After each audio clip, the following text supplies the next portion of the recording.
Assalamualaikum warahmatullahi wabarakatuh. Hari ini aku akan ngebahas mengelola strategi bisnis yang spektakuler. Kira-kira gimana ya? Yuk simak pembahasan aku. Sebelum masuk penjelasan, aku akan menjelaskan bagaimana sih dasar-dasar manajemen. Yuk disimak. Definisi dari manajemen adalah sebuah proses planning, organizing, coordinating, dan controlling semua sumber daya yang dimiliki dalam usaha untuk mencapai tujuan bersama agar lebih efektif dan efisien. Manajemen menurut para ahli. Menurut Hasibuan, manajemen adalah ilmu dan seni mengatur proses pemanfaatan sumber daya manusia dan sumber lainnya secara efektif dan efisien untuk mencapai satu tujuan. Menurut Siagian, manajemen adalah kemampuan memperoleh suatu hasil dalam rangka mencapai tujuan melalui orang lain. Sedangkan menurut Hillman, manajemen adalah fungsi untuk mencapai sesuatu melalui kegiatan orang lain dan mengawasi usaha-usaha individu untuk mencapai tujuan yang sama. Selanjutnya itu ruang lingkup manajemen. Yang pertama ada planning. Planning ini berupa perencanaan tujuan dan proses yang harapannya akan terwujud. Yang kedua yaitu controlling. Lingkup pekerjaan ini juga termasuk mengawasi proses yang sedang berjalan. Yang ketiga yaitu closing.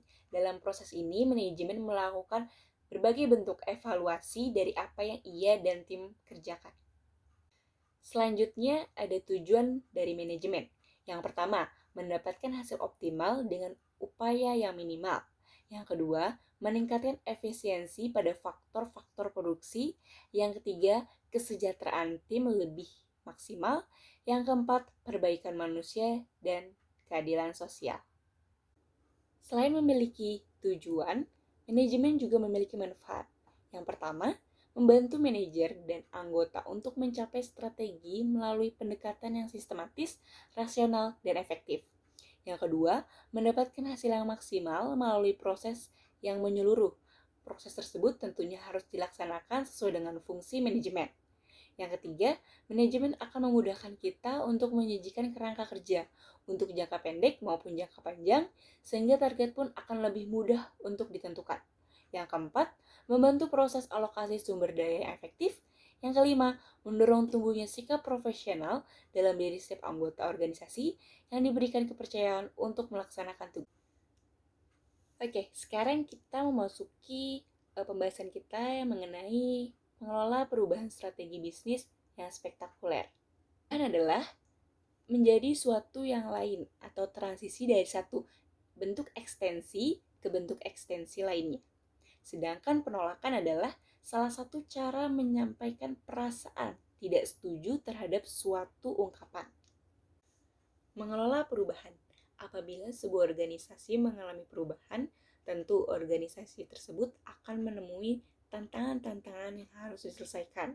Oleh karena itu, pemimpin organisasi perlu mengelola perubahan tersebut agar dapat berhasil sesuai dengan yang diinginkan. Salah satu permasalahan yang sering terjadi saat melakukan perubahan di organisasi adalah adanya penolakan dari perubahan tersebut. Disinilah peran dari para pemimpin untuk meyakinkan dan memberikan motivasi kepada karyawan. Selanjutnya ada mengelola penolakan. Ada suatu anggapan bahwa individu cenderung menolak perubahan jika perubahan tersebut tidak menguntungkan dirinya. Mereka lebih suka situasi aman yang lebih menguntungkan dirinya. Oleh sebab itu, kecenderungan menolak perubahan ini perlu dikurangi atau dihilangkan. Berikut adalah beberapa cara mengelola penolakan menjadi perubahan positif dan menumbuhkan inovasi baru. Yang pertama ada edukasi, komunikasi, dan sosialisasi. Penyampaian gagasan dapat membantu orang untuk melihat kebutuhan serta alasan mengapa perubahan itu perlu. Proses pendidikan bisa dilakukan lewat diskusi, presentasi kepada kelompok, dan memo dan laporan. Komunikasi bisa jadi sangat tepat jika penolakan itu didasarkan pada informasi serta analisis yang tidak akurat dan tidak memadai, khususnya jika para penggegas perubahan memerlukan bantuan dari pihak penolak untuk menerapkan perubahan itu. Oke, yang kedua ada partisipasi. Dengan memberikan kesempatan kepada karyawan untuk turut berpartisipasi dalam proses perubahan tersebut dapat mengurangi tingkat resistensi atau penolakan dari karyawan. Karena kita tidak mungkin menolak perubahan di mana kita sendiri ikut serta dalam pengambilan keputusannya. Upaya partisipasi ini dapat menghasilkan keputusan yang bermakna, mengurangi tingkat resistensi, mendapatkan komitmen, dan meningkatkan kualitas keputusan untuk sebuah perubahan.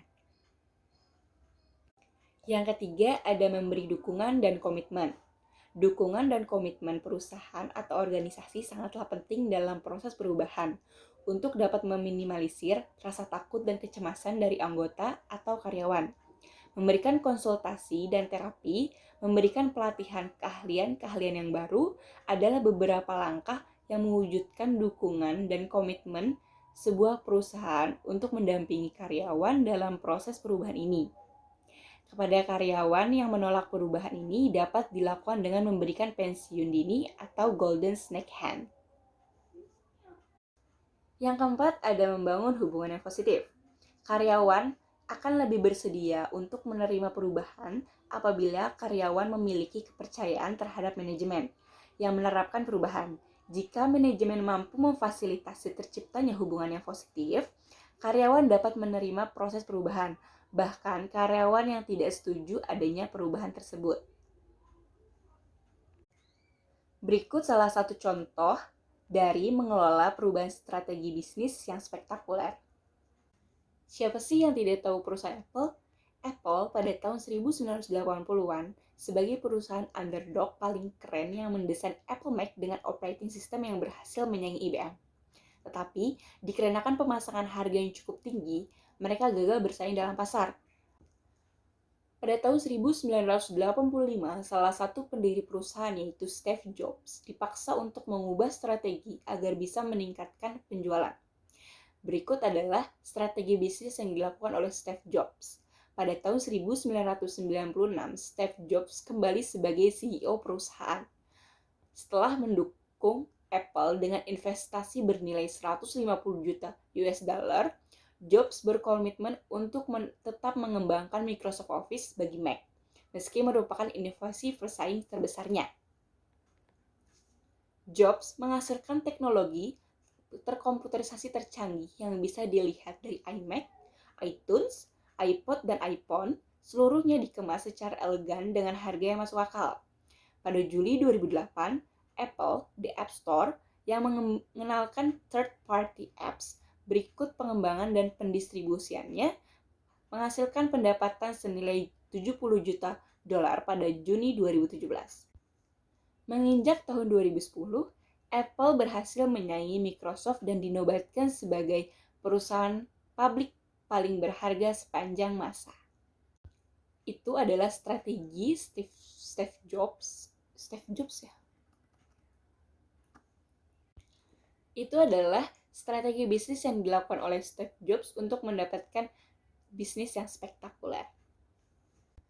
Dari kisah Apple tersebut, kita dapat menarik kesimpulan yaitu kita dapat melihat bahwa terkadang dibutuhkan sebuah perubahan untuk dapat mengubah arah perusahaan menjadi lebih baik. Berbisnis memang harus fokus, namun bukan berarti kita menolak melihat dunia luar yang mungkin berbeda. Kuncinya adalah lakukan yang menjadi spesialis kita, namun jangan abaikan minat dan kebutuhan masyarakat. Terima kasih telah menyimak penjelasan dari saya. Kurang lebihnya mohon maaf. Jangan lupa like dan komen. Terima kasih.